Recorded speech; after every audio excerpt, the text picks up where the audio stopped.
నమస్తే అండి. మనం ఈరోజు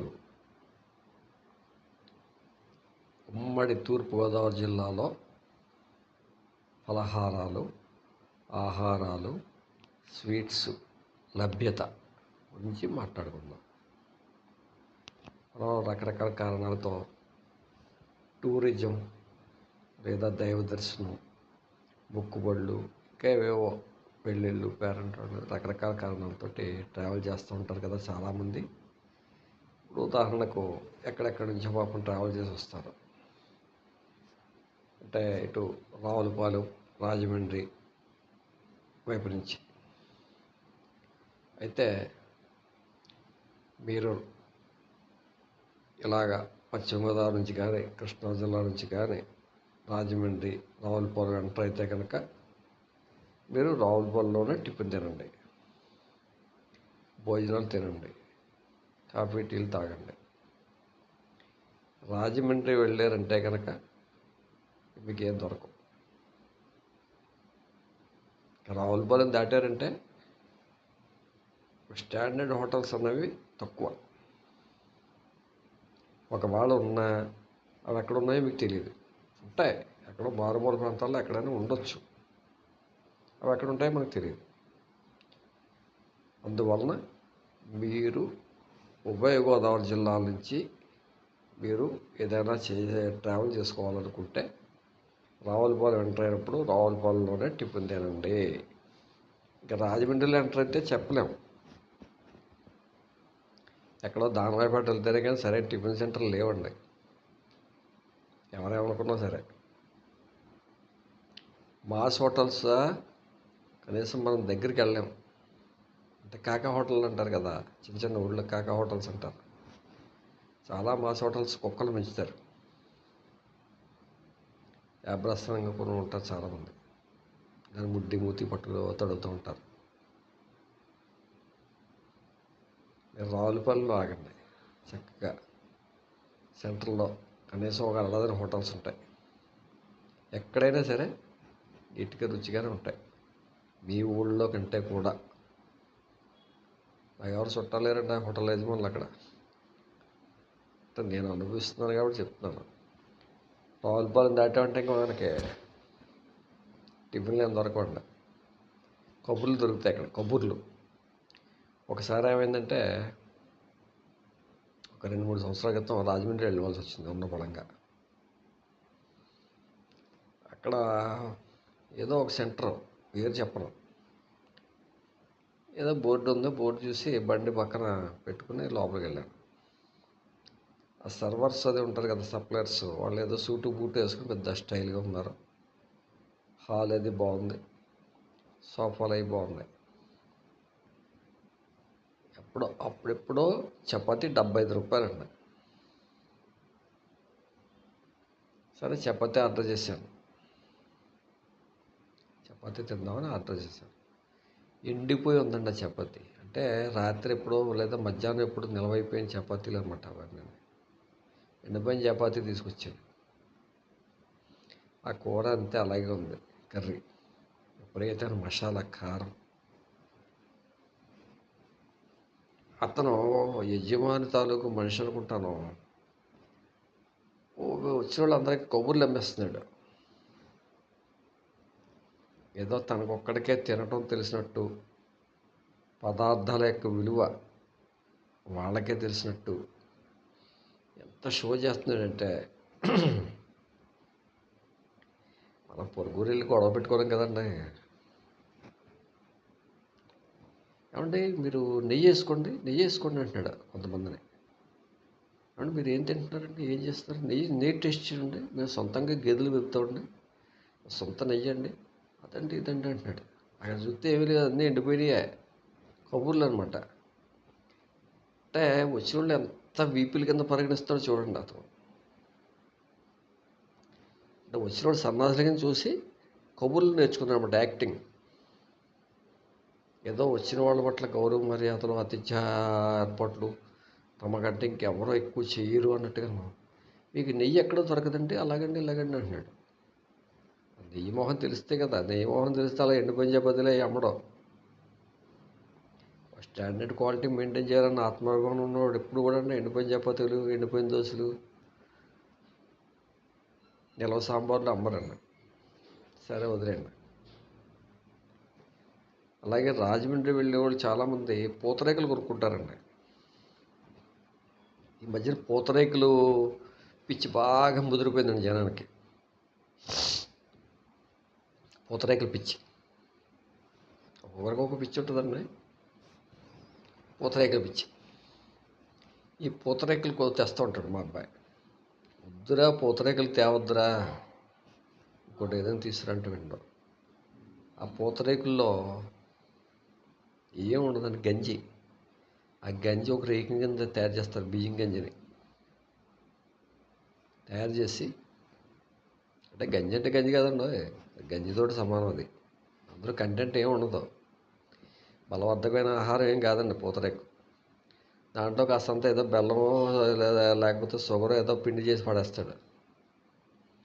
అందులో ఏదో కొంచెం జీడిపప్పు పలుకులు, బాదం పప్పు పలుకులు, యాలకి ముక్కలు, ఏ చెత్త చెదరం ఏ ఉంటాయి. అది అసలు పూతరేకే కదండి నన్ను అడిగితే. మా చిన్నప్పుడు మేము పూతరేకు తినేవాళ్ళం. అప్పుడు అది కాస్టే, పూతరేకు కాస్టే అది.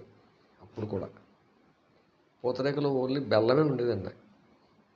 కాస్తంత నెయ్యి పెసరేసి బెల్లంలో కలిపి బెల్లం దూరి ముద్ద చేసి దానికి అంటిస్తారన్నమాట, కవర్లాగా. అది పూతరేకు. ఓ రకం టేస్ట్ వస్తుంది తింటుంటే.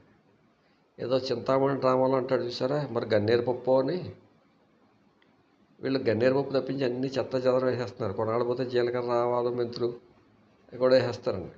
దానికి ఏదో ఆయుర్వేదం పూతరేకు అని పేరు పెడతారు. ఉండాలి. పూతరేకులు మాత్రం కొనుక్కోవద్దు. పూతరేకుల బదులు ఫ్రెష్గా ఏదైనా ఉంటే పాలకోవా లాంటిది కొనుక్కోండి. ఇప్పుడు 15 రూపాయలు పూతరేకు అంటుంటే 15 రూపాయలకి నెంబర్ 1 పాలకోవా వస్తుందండి. ఒక్కటి తింటే చాలు, మనకి గ్లూకోజ్ లెవెల్స్ సరిపోతాయి. ఉండే పూతరేకులు మాత్రం కొనుక్కోకండి. సరదాగా టేస్ట్ చేయాలంటే ఓ పూతరేకు కొనుక్కుని 2-3 టేస్ట్ చేయండి. అదే అంత కాస్ట్లీ ఫుడ్ కాదు, హెల్తీ ఫుడ్ కాదండి. అదొక అవార ఫుడ్. నన్ను అడిగితే పూతరేకు అనేది ఒక అవార ఫుడ్. అందులో నెయ్యి ఉంది, బాదం పప్పు ఉంది, కిస్మిస్ ఉంది, చెత్త చెదర. ఇవి ఇప్పుడు ఏ వస్తువు, ఏ పదార్థం ఎలా తినాలో అలా తింటేనే అది రుచి అండి. ఇవన్నీ పూతరేకు రుచి ఇవ్వవు, తెలియక తింటున్నారు అంతే. అదే పూతరేకు అనుకుంటున్నారు. గతంలో పూతరేకు తిన్నవాడు ఎవడో దాన్ని పూతరేకని ఒప్పుకోడండి. ఏమండి, రాజమండ్రిలో హోటల్స్ పరిస్థితి అది. అయితే ఒకటి, కొన్ని ఏరియాల్లో మంచి ఉంటే ఉండొచ్చు. దానవాయిపేటలో నేను ఒకసారి 2 సార్లు టిఫిన్ తినడం, టీ తాగడం లాంటివి జరిగినాయి. ఎక్కడ, దానవాయిపేట ఎల్ఐసి సమీపంలో ఓ రెస్టారెంట్ ఉంది. అక్కడ క్వాలిటీ మెయింటైన్ చేస్తారు వాళ్ళు. చాలా అయింది, ఇప్పుడు 2003లో 2004లో తిన్నాం అక్కడ. ఇప్పుడు ఉందో లేదో కూడా తెలియదు. క్వాలిటీ ఇడ్లీ కానీ, చపాతీ కానీ, దోశ కానీ, టీ కానీ, కాఫీ కానీ క్వాలిటీ అనమాట. ఎలా చేస్తారో తెలియదు, చాలా క్వాలిటీ చేస్తారు. రాజమండ్రి దామరాయపేట ఎల్ఐసి ఆఫీస్ దగ్గర. మరి ఇప్పుడు ఆ స్టాండర్డ్స్ ఉన్నాయో లేదో నాకు తెలియదు. ఒక్కసారి మీరు అక్కడ టీ కానీ, కాఫీ కానీ పుచ్చుకుంటే మీరు ఎడిక్ట్ అయిపోతారన్నమాట. అక్కడ ఏ పని ఉన్నా ముందు అవసరమైతే 50 రూపాయలు పెట్టి ఆటో కట్టించి వచ్చి అక్కడ టీ తాగలుగుతారు. అంత స్టాండర్డ్స్ మెయింటైన్ చేసి. ఉభయ గోదావరి జిల్లాలో మీరు ప్రవేశించాలనుకుంటే రావులపల్లిలోనే టిఫిను భోజనాలు కానివ్వండి. తర్వాత కనీసం మాస్ హోటల్లో తిందామన్నా కూడా మీరు తినలేరు. అలాగే కొంతమంది యూట్యూబర్స్ ఏదో వాళ్ళ బ్రతుకు తెరువు వాళ్ళు దొరుకుంటే వాళ్ళని తప్పట్ను. ఫలానా ఏదో గొట్టం కాజా, ఏదో బూర కాజా అంటే ఊకదంపుడు వీడియోలు పెడుతూ ఉంటారు. నేను పనిగట్టుకుని అసలు గొట్టం కాజా ఎందుకు అలా ఉంటుందా అని చెప్పేసి కనీసం 2-3 సార్లు ప్రయత్నం చేశాను. ఎండిపోయి ఉంటాయండి గొట్టం కాజాలు మాత్రం కొనుక్కోకండి. కాకినాడ వస్తే స్వీట్ అన్నది కొనుక్కోవద్దు. కాకినాడలో స్వీట్ తయారు చేసే యజమానులు సరైన వాళ్ళు ఎవరు లేరండి. ఈ మధ్య ఏమైనా పెట్టారేమో తెలియదు. ఏమన్నా పెడితే ఇటు కోనసీమ వైపు, రామచంద్రం వైపు వాళ్ళు ఎవరైనా పెడితే పెట్టాలి తప్పించి కాకినాడలో మాత్రం గొట్టం కాజా కొనుక్కోవద్దు. ఎండిపోయి ఉంటాయండి, అందులో పాకం ఉండదు, ఏముండదు. డబ్బులు ఇచ్చేసి వాళ్ళు గొప్పలు చూసి వచ్చేయాలంతే. షాపులు మాత్రం అదిరిపోతాయండి. మాదే అసలైంది. అలాగే హోటల్ ఉందండి, 2 హోటళ్ళు ఉన్నాయి. మాదే ఫలానా హోటల్ అంటాడు, అంటే ఏదో పెద్ద గొప్పగా మనకి తినిపించేస్తట్టు. ఏముండదండి, పేరు గొప్ప ఊరు దెబ్బ. మీరు కాకినాడ వెళ్ళారనుకోండి, నాకు తెలిసినంత వరకు పర్వాలేదు, టిఫిన్లు కాఫీలు ఎక్కడైనా బాగా ఉంటాయి. ఇప్పుడు నేను చెప్పిన హోటల్లో కూడా పర్వాలేదు, కానీ లక్ అనమాట. ఎప్పుడు మనకి నిల్వ సాంబార్ వస్తుందో తెలియదు. చాలా హోటల్స్లో, పెద్ద హోటల్స్లో ఎప్పుడు నిల్వ సాంబార్ వస్తుందో తెలియదండి. అదొక లక్. రోటింగ్ బాగుంటే మనకి ఫ్రెష్ సాంబార్ వేస్తాడు. ముందు వచ్చేవాడికి నిల్వ సాంబార్ పోసేస్తాడు, తాగేస్తాడు, వెళ్ళిపోతాడు పాపం. వెనకాల వచ్చేవాడికి మంచి సాంబారు, మంచి భోజనం వేడి కొట్టిస్తాడు అనమాట. అంటే ముందు రాత్రి సరుకు అయిపోవాలి కదా. కక్కుర్తిపడి 12 గంటలకు 12 వరకు వెళ్ళాం అనుకోండి, ఇంకేం దొరకవు అక్కడ. పాతవే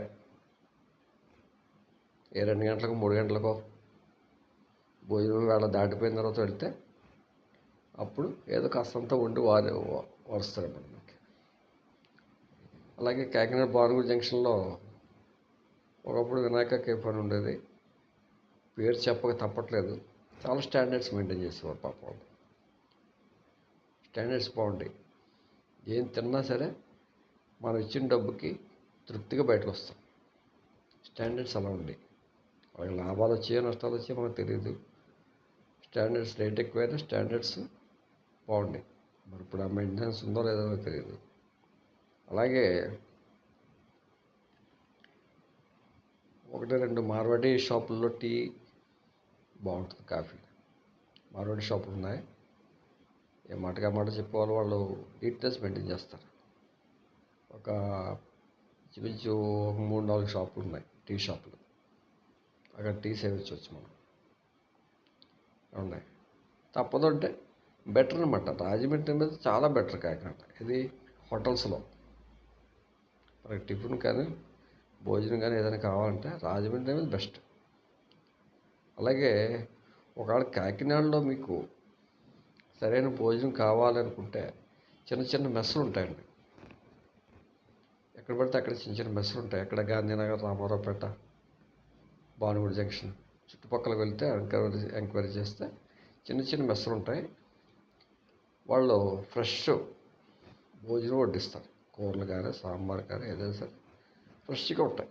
హంగామా ఉండదు.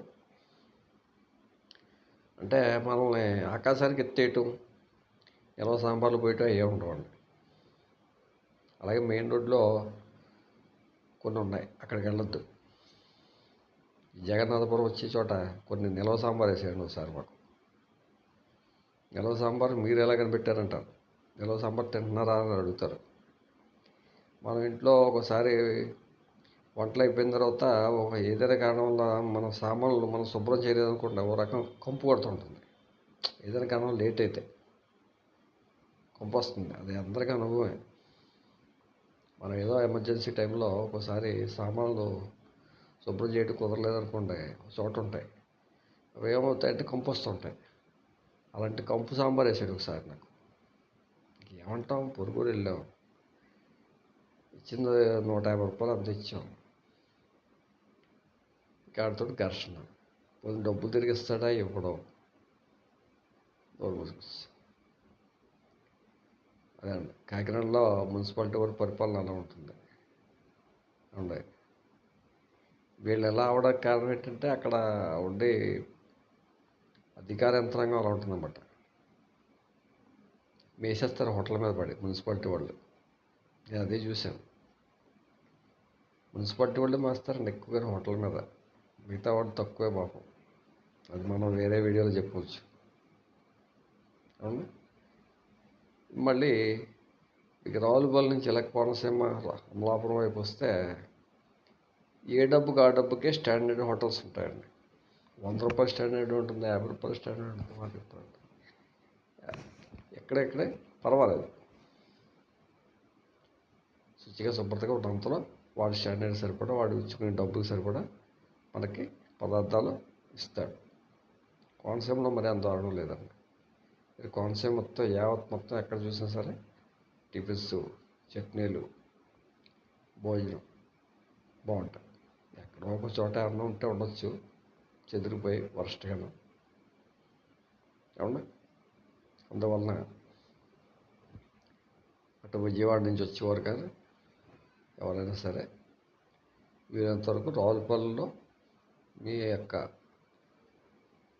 టిఫిన్లు, భోజనాలు కార్యక్రమాలు పూర్తి చేసుకోవాలి. అంతేగాని ఏదో యూట్యూబ్లో చూసి ఆ హోటల్కి వెళ్ళిపోతాం, లేకపోతే ఆ కాజా కొనుక్కు తిందాం అనుకున్నారా బుక్ అయిపోతారండి. ఆ కాజా కొనుక్కోవద్దు, ఆ హోటల్కి వెళ్ళొద్దు. నాకు ఇందులో మిత్రులు లేరు, శత్రువులు లేరు.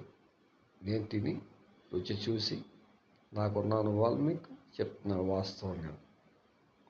ఉండే కోనసీమ ఉంటారా పర్వాలేదు, మ్యాక్సిమం బాగానే ఉంటాయి. మళ్ళీ కోనసీమ నుంచి ముమ్మడోరం వెళ్తే ఏదో ఎండిపోయాయో ఏదో ఉంటే ఉండొచ్చేమో, ఈ మధ్యన ఏమన్నా పెట్టారేమో మనకు తెలియదు. ముమ్మడోరంలో భోజనం చేసుకోవాలి. మళ్ళీ మధ్యలో ఇంకెక్కడ దొరకవు మీకు టిఫిన్స్ అవిని. మీకు ఏంటంటే ఈ విషయం చాలా చిన్నదిగానే ఉంటుంది. అనుభవంలో అయ్యరే ఎవరైనా చెప్తే బాగుండు, ఎవరైనా చూస్తే బాగుండు అని చెప్పేసి అనుకుంటాం. మనకు అనుభవం వరకు తెలియదు దాని గురించి.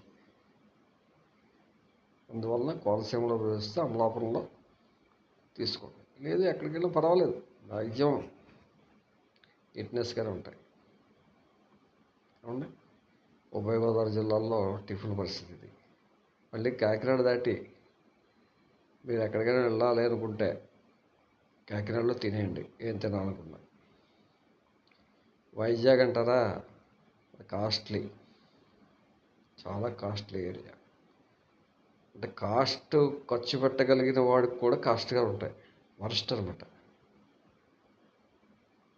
వైజాగ్లో ఏంటంటే ఏదో అక్కడ అలవాటు, జీవన విధానం అలవాటు అయిపోయినాడు అక్కడే పట్టుకుని వెళ్ళాడతారు, అది వేరే విషయం. మనం ఇక్కడి నుంచి వెళ్ళాలంటే వైజాగ్లో టిఫిన్ తింటే మాత్రం మనకి సంతృప్తికరంగా ఉండదు. కాకినాడలోనే ముగించుకోండి, పార్సిల్స్ తీసుకోండి. అండి ఉభయ గోదావరి జిల్లాల్లో రావులపాలెం, అమలాపురం, కాకినాడ బెస్ట్ అనమాట. ఇది నాస్టా, లంచ్ రెండింటికి కూడా. ఓకే అండి.